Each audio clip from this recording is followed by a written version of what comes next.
Electrocast. There's a change happening in the way we live, the way we work, the way we spend our money and make our decisions.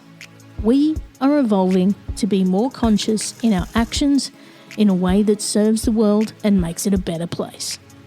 Welcome to the Ethical Evolution. The Ethical Evolution podcast is brought to you by the Ethical Change Agency. I'm Bindi, CEO and founder, and I am honoured to bring you the stories of those who create change through paying it forward and giving back. Ethical business owners and holistic healers who are determined to create collective change in the world. Once we have a change in consciousness, and through collective change, we can become one.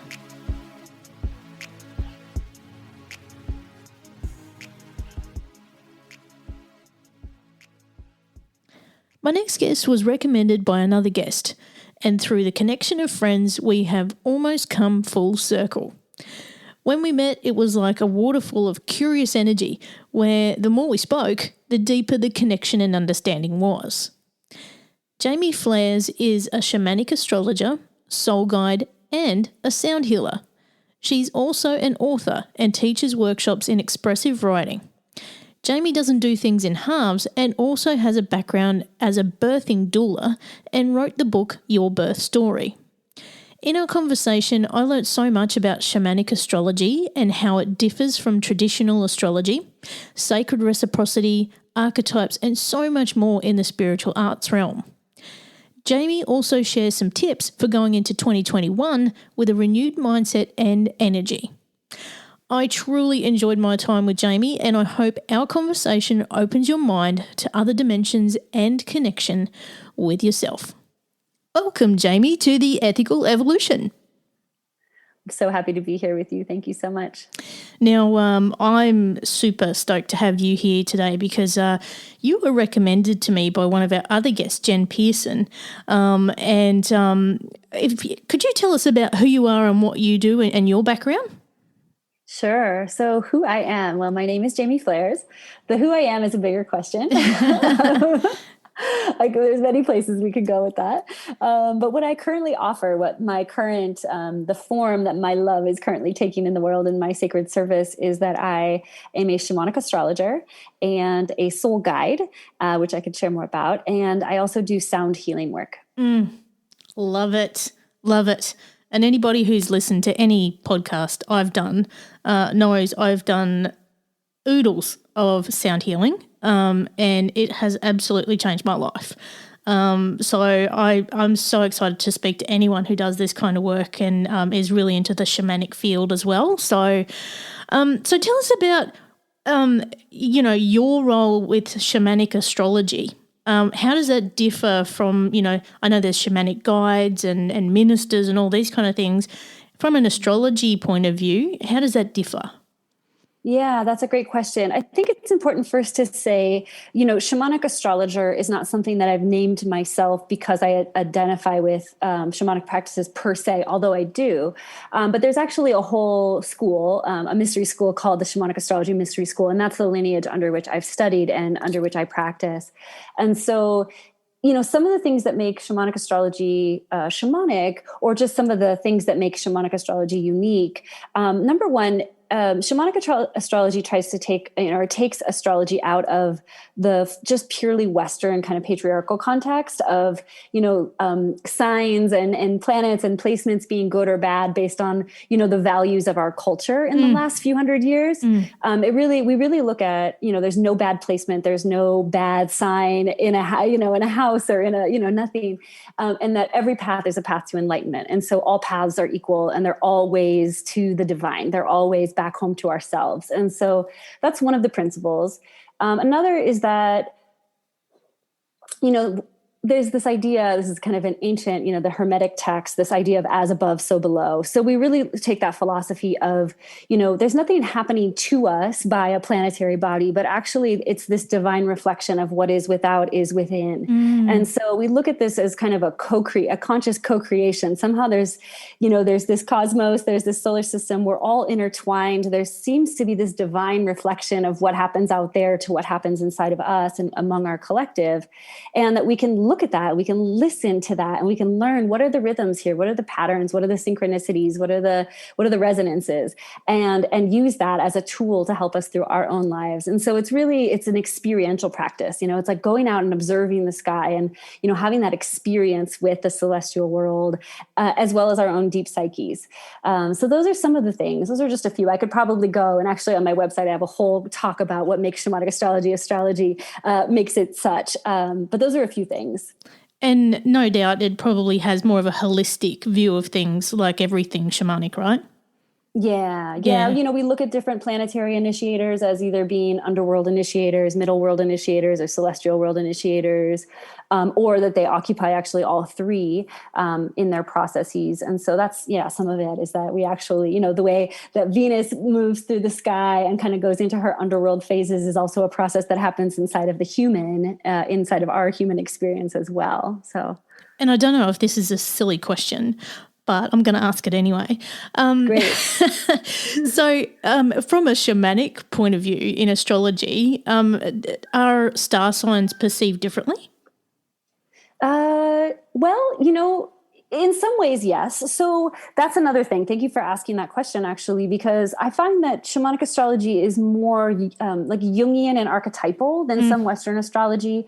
So one of the things I love about shamanic astrology is that it goes deeper than the personality level. So you could read a horoscope and say, oh, like Tauruses are stubborn, or, Libras are diplomatic, or, sort of those personality things. Whereas with shamanic astrology, when I do a reading, I'm like, we're looking at the map that you've created, like your soul created for this lifetime.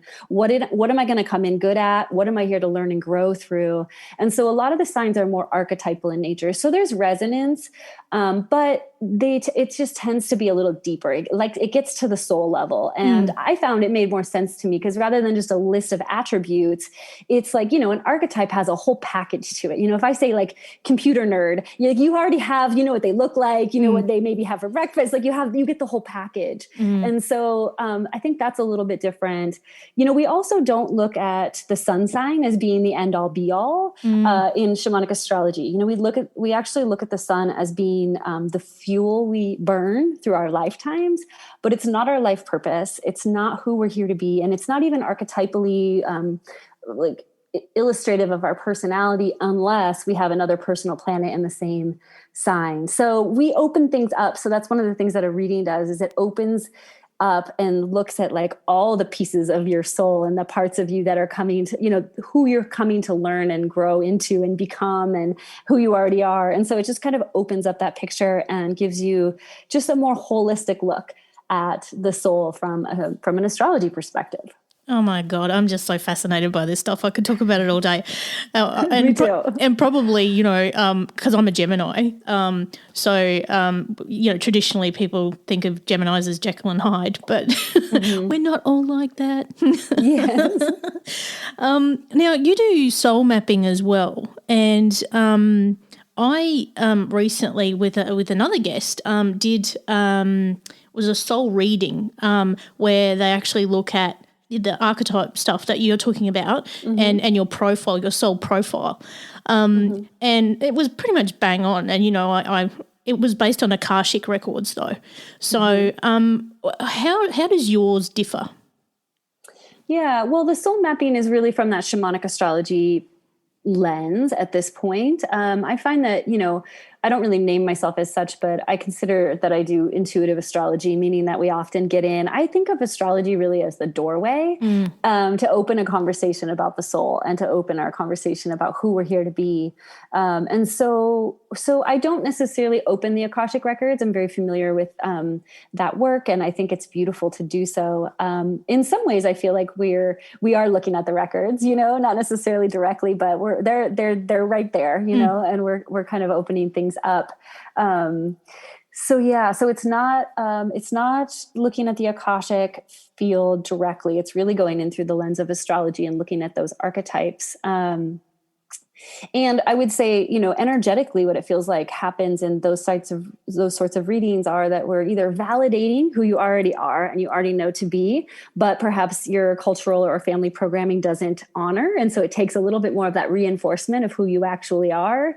And so I find they tend to be very validating, and they also activate. So if we have archetypes that we haven't had an opportunity to express yet, it often I think of it as like a house. Like you have this house with all these rooms. This is your soul. This is your life. And, you have these rooms that maybe the light hasn't been turned on yet. And so it's like we go in and we sort of turn on the lights and sort of like plant some seeds, to mix my metaphors here. But to really just kind of activate parts of ourselves so that we then begin to go, okay, so if that's true, what would that look like? Or what does that feel? How does that feel true to me? And how might I express that just a little bit more in my life, or just, it starts to open things up for people and sort of support transformation. I love the way you describe that, like, having different rooms where the light hasn't been turned on yet.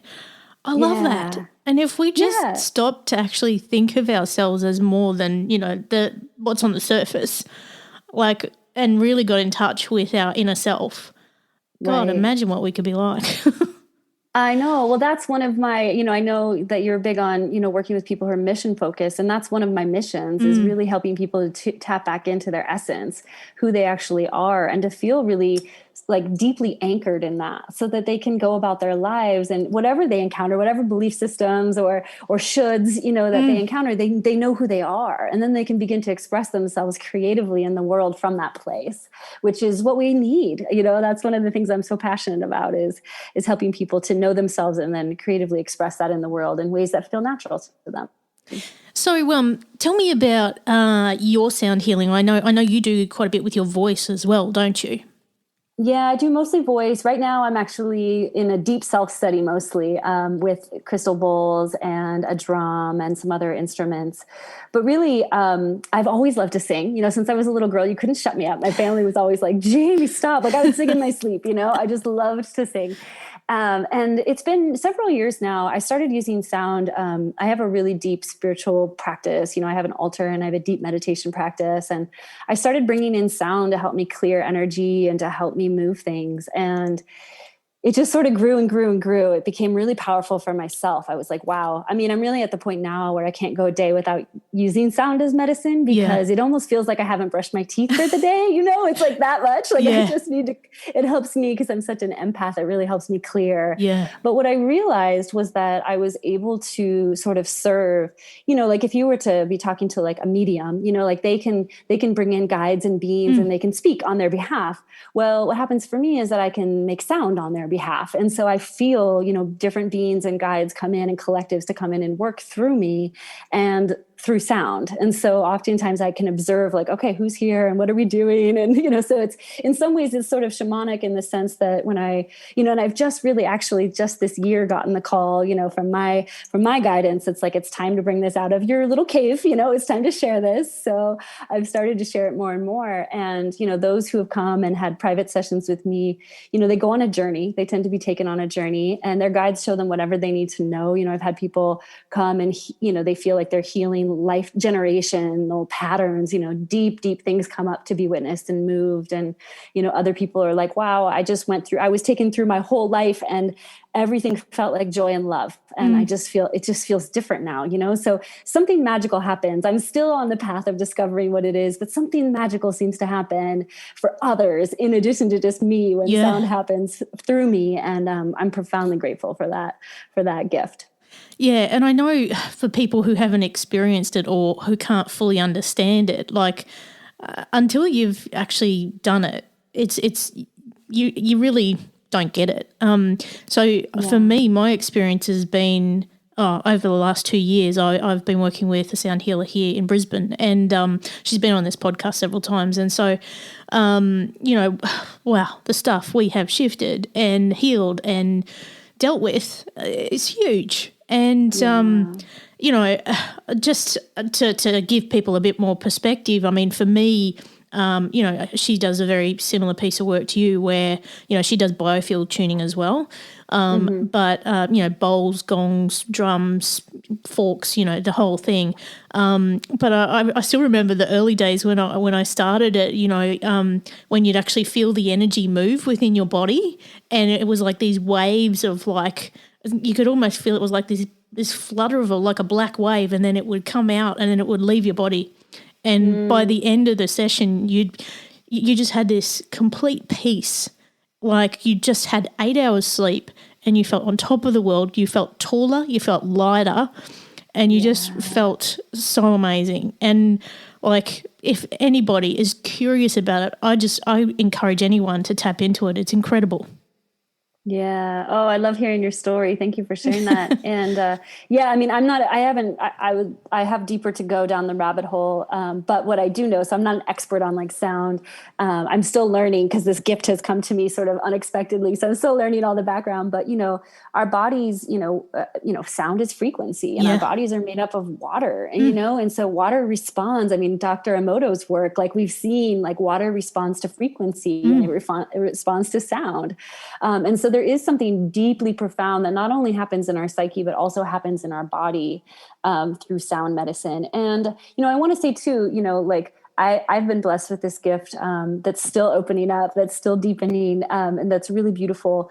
But we all have sound healing capacity. If you have a voice, if you have the ability to speak, play with sound, even if it's just in your shower, in your car, but move, you can move energy, you can clear energy, even if it's just as simple as a sigh or a yell or whatever it might be. This is one of our natural technologies to heal ourselves, is our ability to make sound. Oh, and we've done actually a whole episode on music as a healer. If you listen to the podcast or you subscribe, go listen to it. It's incredible. So down to a cellular level, this stuff is life changing. So it's something I don't think I'll ever stop doing.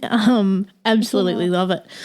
Now, who would you say would be your ideal client?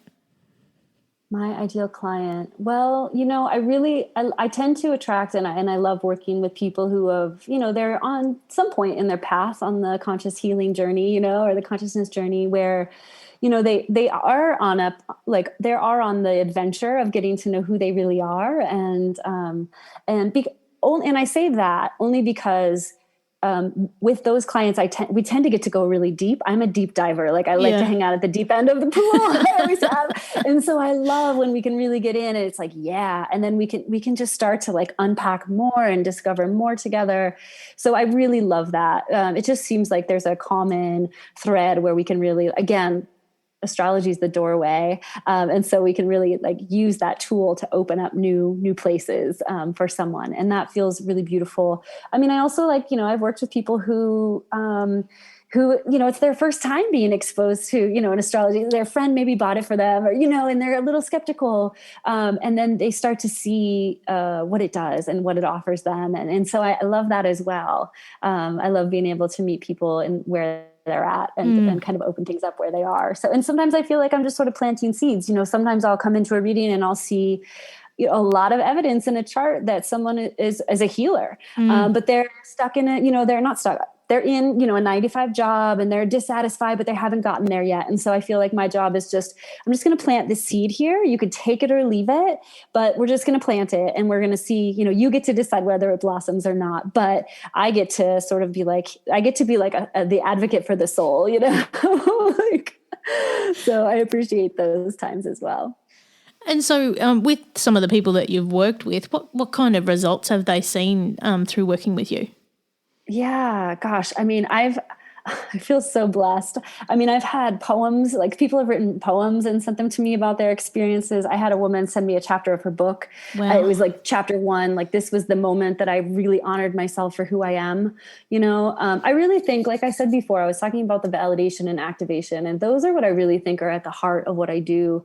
In some ways I think like I talk a lot during readings, but I actually think it's something about the presence that I bring as well, where I hold a field of unconditional love where someone can see themselves and be with themselves in that space and really like give themselves such exquisite self-compassion for where they are. For example, I worked with a client who, her dad was really sick and she'd spent a lot of time caretaking him. And, she had all this, like we often do when we're not like productive citizens of the, of the consumerism, she felt a lot of self-judgment about that. And we literally talked it through and we looked at some pieces of her astrology that really showed like, actually, this is part of what's for you this lifetime is to be in this caretaking role. But there was just that other piece of really offering her an opportunity to just really offering her such compassion for where she was. And that to me opens the door too, when somebody can really just see you where you are and love you in that place without all the conditions and rules that we often feel just so kind of, pummeled by sometimes, in our culture, just to be with somebody who says, I see you and you're just perfect the way you are. Like, this is exactly where you're supposed to be, like this point on the map is just right, Yeah. And big deal. To go into that space and to go into those deep, dark places, I think can be goddamn scary, like to be that vulnerable with someone who you might not know so well. That's really tough to do. And the moment you can do that or you feel comfortable in that space to do that is super important. Otherwise, healing might not occur. Yeah. Yeah. And I really, my philosophy is that all healing is self-healing, which is why I call myself like a soul guide rather than a coach or teacher or anything like that. Like, I don't pretend to be a teacher or have any knowledge that somebody else doesn't have, but to be guided, just to have space held for you so that you can discover your own truth and so that you can meet yourself in those places feels really powerful. So, I mean, a lot of it is, witnessing and just creating space where somebody can go to those places and being by their side, while they do that. Now, correct me if I'm wrong, you're also a bit of a dark horse and you're into books as well and helping people write books, and you've been an Uber author. Talked about. My God, you don't do things in halves, do you? No, I don't. It's a blessing and a curse. So I'm an author. I wrote a book after my daughter was born, actually, about the power of writing our birth stories down as mothers and as partners who've witnessed their partner give birth, man or woman or otherwise. And but really it came from, I have a long history as a writer and professional writer, marketing writer. I was a professor of writing for many years. And I love creative writing. I used writing when I was a teenager to really, really get through some dark times. And I know the power of narrative writing. And so I weave in writing a lot with my clients, especially when we do deeper dives, because there's something that happens in writing that's a little less filtered and a little bit more soul and true versus when we're talking to somebody, because we filter naturally when we talk to somebody, because we're kind of thinking about how they might receive it and can I really say that, and writing offers a lot. So I love writing. I'm a huge advocate of writing to heal, writing to express ourselves. And so I've coached writers for many years. I tend to work mostly with, I work with a lot of Hay House authors. Actually, I work with a lot of people who they're healers or they're change agents. They're here to get a big message out into the world. And so I help them, I do the energy work. We don't always call it that, but I'm clearing the blocks for them around whether they really believe they can use their voice and say what they need to say, and all of those sorts of things. And of course I have like my whole academic background that allows me to help them, edit and strengthen and figure out how to get their book out into the world. So there's another whole side. Wow. And, I think that's another great alignment with you and I, other than everything we've just spoken about, is that what I tend to do with my clients, it's all about helping them align their message to their mission. So, quite often we see conscious creatives who can do all the things, and sometimes they don't make sense to the layman, and it's really about breaking that down and making sense of it for them to get their message right, and also doing what fires them up, really leveraging from their purpose and their passion. So I can see real synergies there with you and I in the work that we do. Yeah, absolutely. That's so amazing. Cool. Yeah, it is. It's a big part of, it's like we have to know ourselves and our mission, and then to express that and to, really harness our own magic and medicine in the world in a way that's going to have an impact, Yeah. And I was just saying to another guest yesterday, I'm seeing, I don't know about you, but at the beginning of 2021, I'm seeing this real energy of it's this heaviness of force and hustle and, you know, push in business, because, you know, people have come through 2020 and they're kind of like, well, we've got to recoup what happened, you know, and they're really pushing to make a difference in 2021. And I don't know, it's feeling a bit heavy, and I think if we can lead with our heart rather than the hustle, that's where we can make change. Yeah, that's so huge. You know, I think part of it is that, we've been sort of, even astrologically, you know, the energy of last year was kind of heavy and very dismantling, and it's been intense. You know, it's been a heavy year. And so I think we're all very understandably and humanly so looking for a way out, you know, and so some people look at a vaccine as a way out, or a new government change as a way out, or maybe, you know, 5D is coming and but we're all uncomfortable. This is a hard place to be in. We're in the middle of a thing we don't even really have a story about. I mean, going back to narrative story, you know, I always say, like, you don't really have the story until you're through an experience, and we are in it, you know, we are in it. So I think some of it is that energy of 2021, you know, coming in, like, it's new. We get a new start. And so I think there's that. But I love what you said, you know, that we don't want to come in with that heavy energy and that hustle energy. You know, one of the things, I gave a talk about the astrology of 2021 right on the solstice. And one of the things that came through really clear from my guidance about 2021 was beware of the old ways dressed up in the new ways clothing. Yes. That was how it came in, you know? And, you know, we do have an opportunity, astrologically speaking, the energy has shifted quite a bit for this year. And we have a lot of opportunity to create new and to change things. But we want to be careful that we're not, you know, using the same energy that has worked in the past to try to create new structures. You know, the other mantra that they've given me is like, the seed becomes the oak, the seed becomes the oak.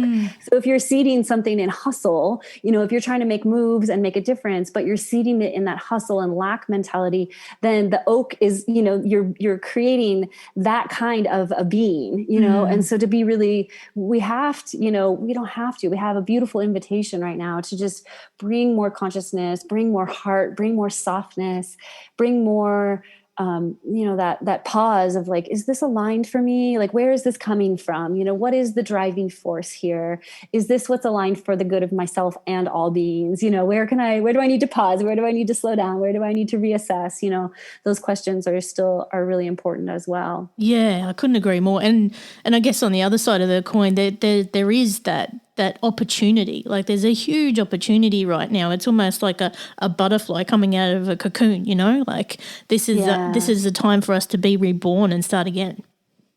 Yeah, it really is. Yeah, we're in a birthing, you know, we're in a death and a birth process, and nature doesn't do those things very clean, one and then the other. They kind of go together. And so we're going to have that, you know, I really feel this year is sort of that. I liken a lot of things to birth because I was a birth doula. And so I think about birth a lot. And so last year I've likened to like the time during labor where, you know, the cervix hasn't dilated, the baby's not coming down the birth canal yet. It's squeezing and it feels intense and it's constricting, it's heavy, and it's like there's no exit. Actually, Stan Graff has a whole model, the perinatal model around the imprints of birth that is resonant with this idea. But then really like the next step is the pushing phase, you know? And so in pushing, you know, like a baby's being born, like a new thing is happening for humanity. But pushing is, you know, it's steady engagement and then rest. Steady engagement, you know, really powerful force, you know, force being applied, rest, you know, and we need to remember that, I think, right now, especially those of us who are change makers and visionaries, because we feel that push that we want to move forward. We're ready for what we want to create in the world. But if we just have that energy and we don't allow ourselves to step back and really fill up and nourish, we're going to burn ourselves out. Like, that's not how the birth process works. No. So we really need to remember, like, we rest. You know, I never thought it was possible to sleep in birth until I gave birth. And I was like, wow, you can actually sleep between these things? Like, how is that possible? But it's true. It's nature's way, you know, that we must rest. Wow. I love your perspectives on things. I would never have related it to birth because I've never given birth, but anyway. Yeah. Well, you've been birthed, so you've been there. Yeah, been there. We've all been there, yes. Now, I have to ask you, in the work that you do, what would you say is your biggest challenge and how do you overcome it? That's a great question. Well, as I've aligned more and more with my soul purpose, my work has gotten easier and more in flow than it was prior, even though it took a leap. And so I think really, with that question, I came from, number one, I'm a lot of Libra. So, astrologically, I have come from a place of wanting to be very palatable and please all and just be easy to be around and, easy to receive. And, I was a professor, right? And that, everybody loves, oh, you're a professor, like, congratulations, you did it, like you did the thing, you did all the things. And so I moved from professor, slowly to, all these other things that are really who I am, but that, and I had to go through that. I still do, although it's getting better and better. Like, am I really going to show who I really am? And am I really going to stand for what I really know to be true inside my heart? Am I going to actually be the healer that I know I am? Am I going to say all this out loud? So, and I think a lot of us struggle with that, or some of us do, when we're on the healing path of just sort of shedding those layers, which of course, we teach what we need to learn. And so, I help people connect to the truth of their soul and kind of disconnect from some of those programs, because I've had to do that on my own journey as well. And I know how powerful that is to go on that journey. And so I would like to be the hand holder for others, as they go through that as well. Yeah, that must have been a leap for you to go from being a professor to being a healer. And sound channel. Yeah, and to actually, have one identity and then have a whole other one and to sort of let go of one, but to let it support you at the same time. Mm-hmm. Wow. Yeah. And it's like, it's funny, actually, I'll say, and I think this was truly a reflection of what I needed to meet in myself. But the first time I really owned my sound work to my community, one of my family members wrote me and she was like, I'm really scared about what you're doing. I think it's dangerous, like, blah, blah, blah. She didn't understand what I was doing, but she was really afraid and she wanted to protect me. But it was immediately that backlash of like, oh my gosh, see, this is why you shouldn't talk about these things out loud, because people are going to, shut you down. And, so I had to go through that whole process of like, her feeling right now, one, it's actually coming out of love. It's a little misdirected, but two, like, this is a piece of me actually that's still like judging my own medicine, that I needed to really meet and be with in that moment. So it was a good invitation for me to really see it. But I think we've all been on that journey. I'm sure there's healers listening to this, and I'm sure I imagine some are nodding their heads like, yeah, I've had to work through my own blocks in the internal and external world, to really show up and be who I am. And with that comes a fear as well, isn't it? Like, I mean, if I am this new person, how am I going to know I'm going to be accepted and actually get the clients that I need? But if you actually let go of that fear and that lack, you actually find your tribe. Yeah. Yeah, exactly. And if you're doing what you're meant to be doing, life supports you, Universe has got you back, right? Yeah, exactly. I mean, I was amazed actually, my astrology journey really came out of just a pure love for it and how it had impacted my life so profoundly. And so I basically studied it like it was my job, even though I was just doing it for fun. And I started giving a reading to anybody and everybody who would let me. I'm like, can I read your chart? And so I did that. And then eventually everybody was like, you really should do something with this. This is really powerful.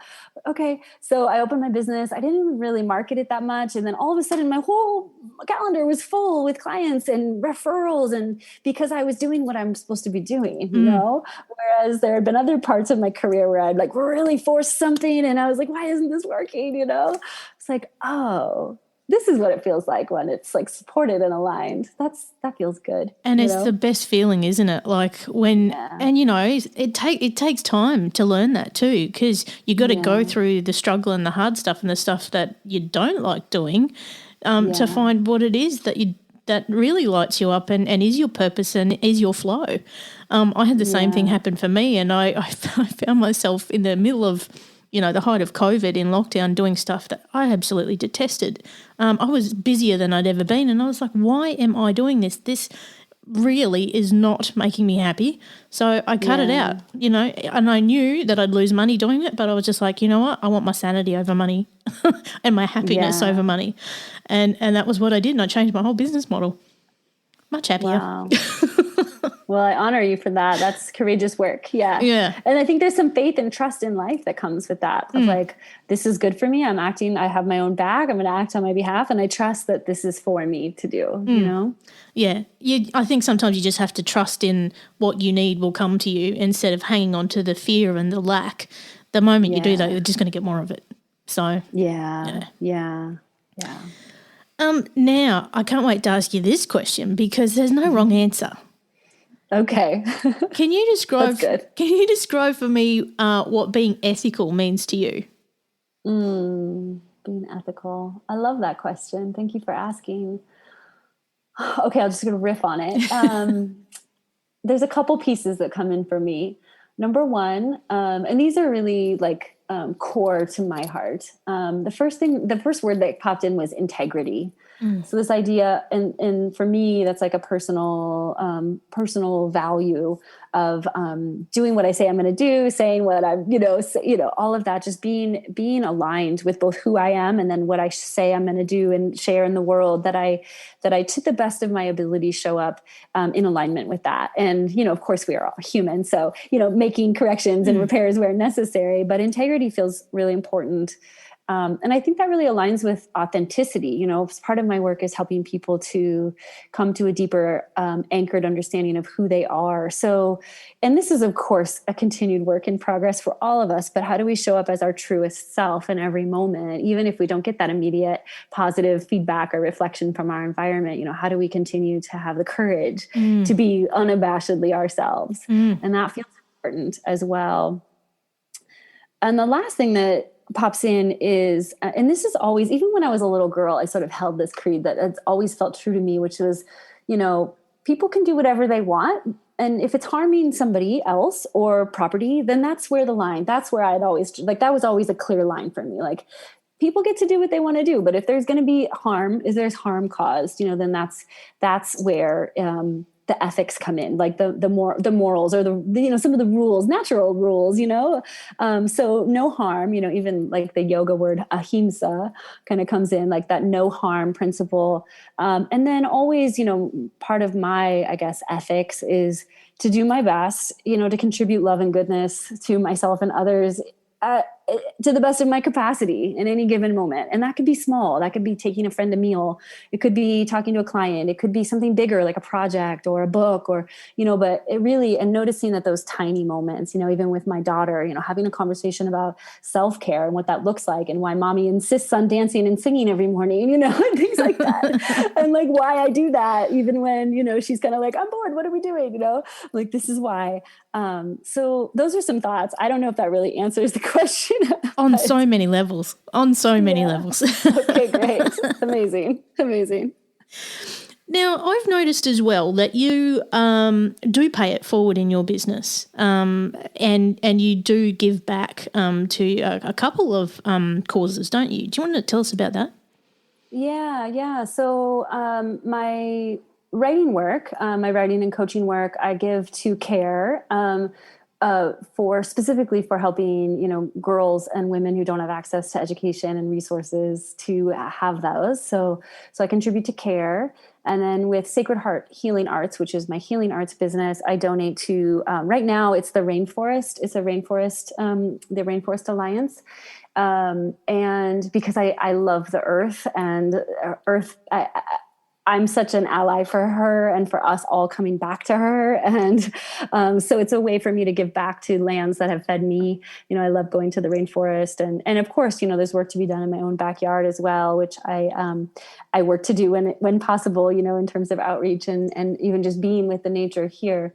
But yeah, I believe, I use the number 8. I do 8% back to both in both businesses as a way to go forward. And, I offer my services in certain capacities at a reduced rate or when needed. And so I'm looking for a bigger way, even my brain has been on, with all this new energy coming in. I'm like, I want to make a much bigger contribution to this, to this planet, like how do I do that and not burn myself out, Absolutely. I hear you. Yeah. And you know what? Yeah. It's funny that you say that because about a month ago, maybe not even, I get downloads. I get like messages, and I got one.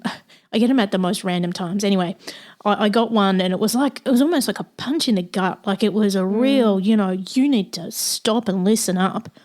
And I was like, whoa. And basically I got the words, "You're not living in alignment." And it said, "Stop playing small." And since then, whoa, whoa, big things have happened. So I'm getting the same message you are, that we need to create greater impact, and we need to make a bigger difference. It's people like you and I who need to do that.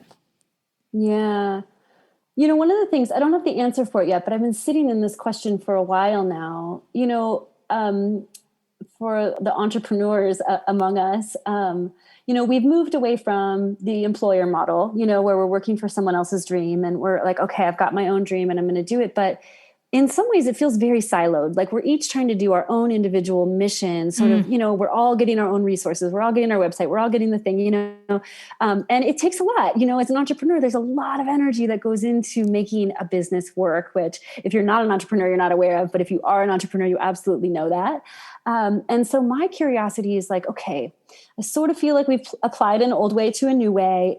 Like, how do we forge more? What are the new models that want to come forth where it's much more collaborative, where in order to make a big impact and make a big difference and really serve on this planet, we don't have to run ourselves to the ground because we can do it together. So that's what I've been interested in. One of like, is it mine to create a healing collective? Is it mine to create some of these different initiatives? Or, I look for those places where like, how can I volunteer? Like I would love to be of service to your community. Like, let me know how that's possible, and just start to forge those networking inroads with others so that we can do it together.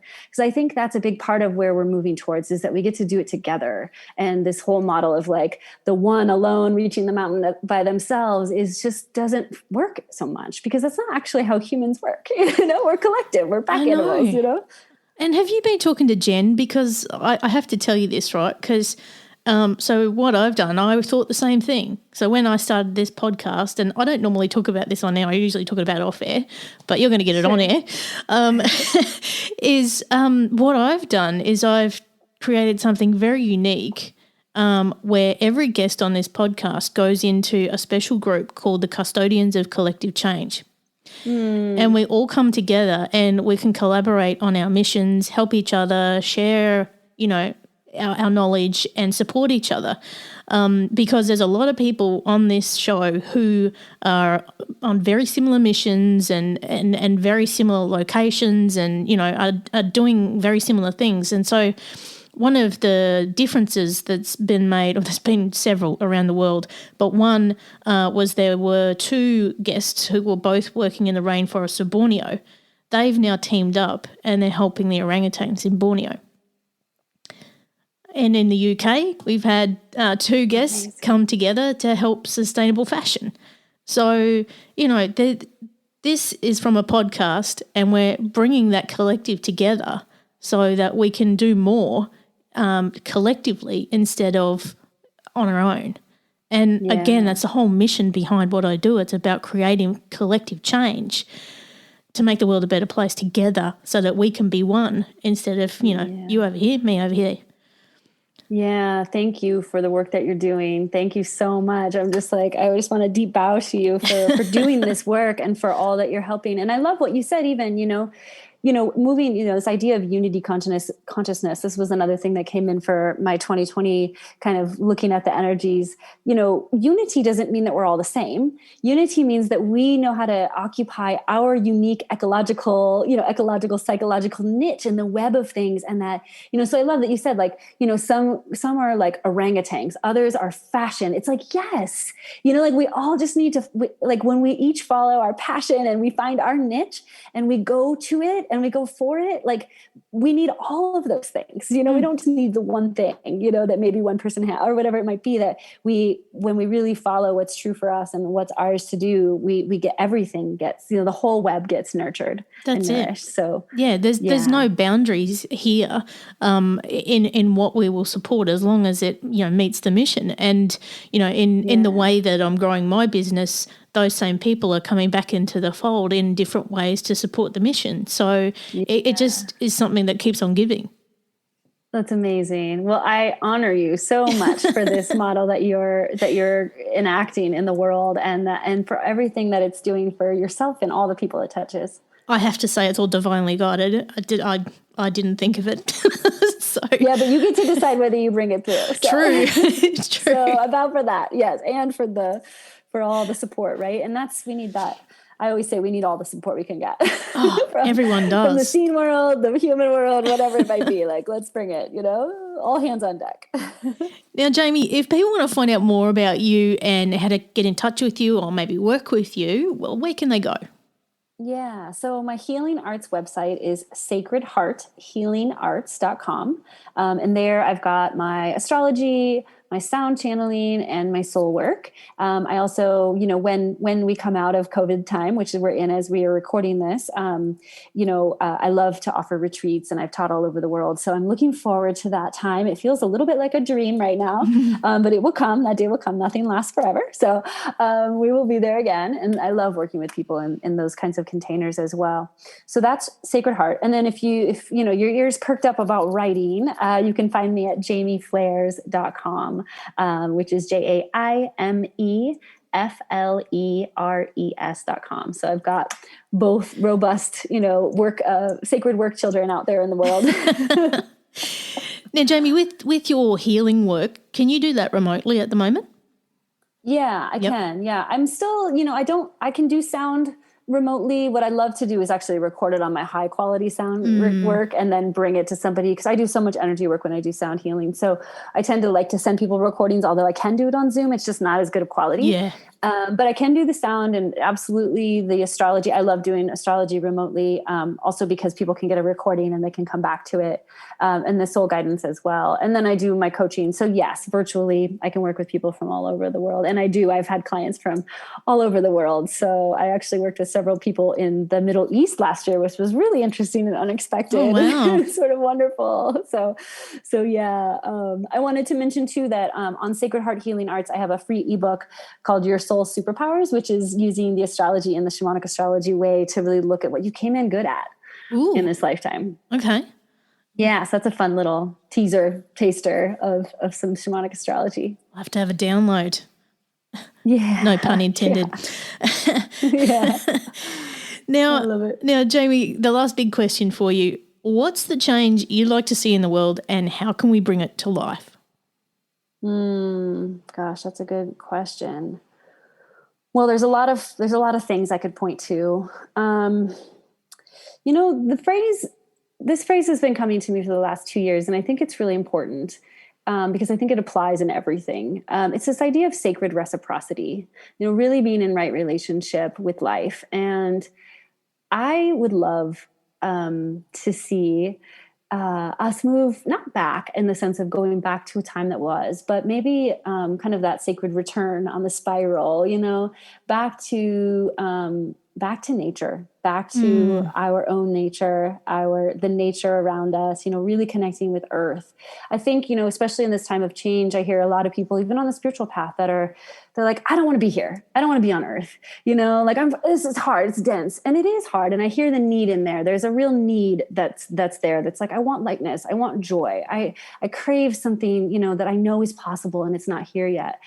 But I don't know. I have such a deep love for Gaia. I look out on this earth and I'm like, this is a beautiful place. Like, we have come here, like, who knows? Maybe we came down and we're like, I am the luckiest being in the galaxy that I get to come into earth form at this time. And I do believe there's a level of truth around that, where we're here to honor her. We're here to work with her. She's actually going through a process like we are, and that to ally with Gaia, to ally with the earth in whatever way that looks, whether it's giving thanks before we eat a meal, or going out and tending our own garden, or taking a hike and letting nature kind of take some of the heaviness from us, that coming back to nature, we haven't talked about it a lot this year because there's been so much else on our plate, but, she's been hurting, our planet we've been out of balance with her. So I think it's really important that we come back into that reciprocity.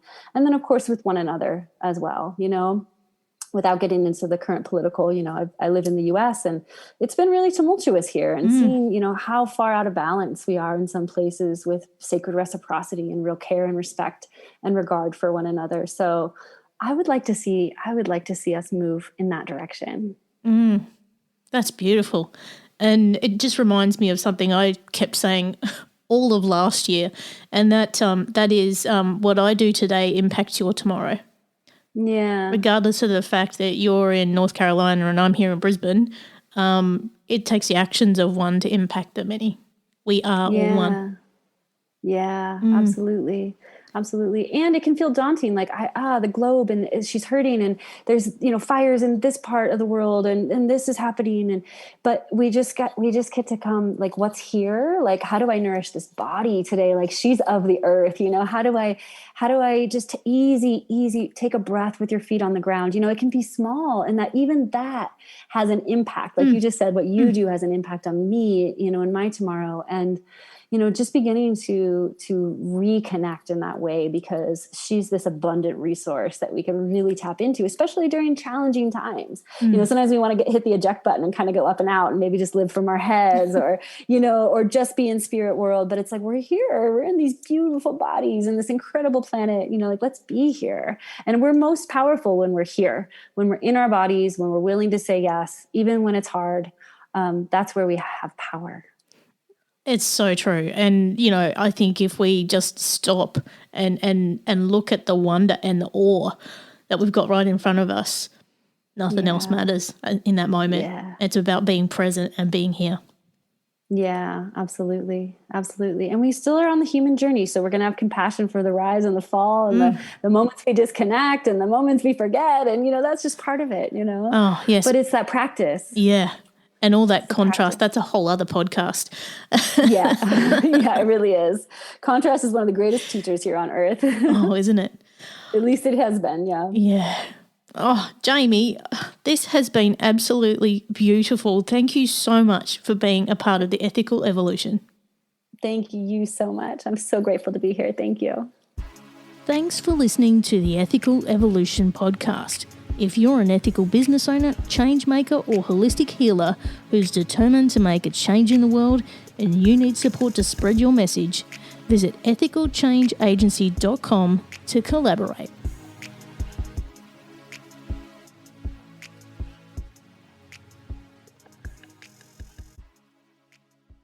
Welcome to Ringside with Ray and Prince. My name is Ray Leonard Jr. Oh, was that the set?